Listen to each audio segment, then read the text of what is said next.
Hi, this is Mike Larson from Money and Markets TV.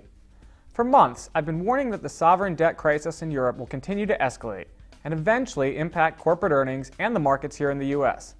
Now, investors on Wall Street ignored my warnings for a while and drove asset prices even higher. But now I'm being proven right, and traders have been forced to take notice.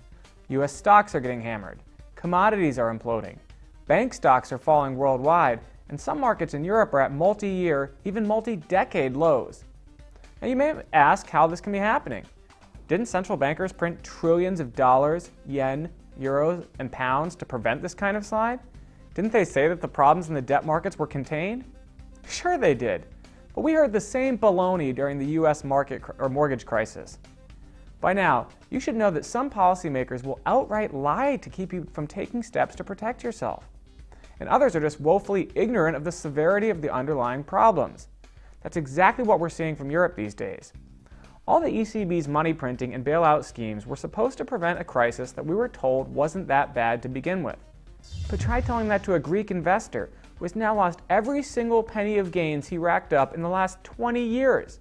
That's right, the Athens Stock Exchange General Index is trading around 610, a level last seen in November of 1992.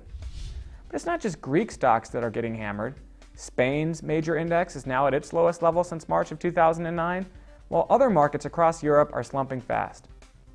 This just goes to show that when you paper over a crisis, rather than try to solve it directly, you might get a week, a month, or even a quarter or two of calm. But ultimately, your efforts will prove futile if you don't get rid of the underlying problems. That's why I've been telling my subscribers how to protect themselves and go for profits from this unfolding crisis. And it's why I've teamed up with my colleagues at Weiss Ratings to create a new report called Winners and Losers in the Great Global Banking Crisis of 2012-2013. In this report, we reveal the multiple threats to the world's weakest banks, the growing risk of major sovereign and banking debt defaults, and which global banks are most at risk of failure. Most importantly, we tell you what to do about this crisis, how to find investments that can rack up major profits if my dire forecasts come to pass. I'm Mike Larson for Money and Markets TV. Thanks for watching.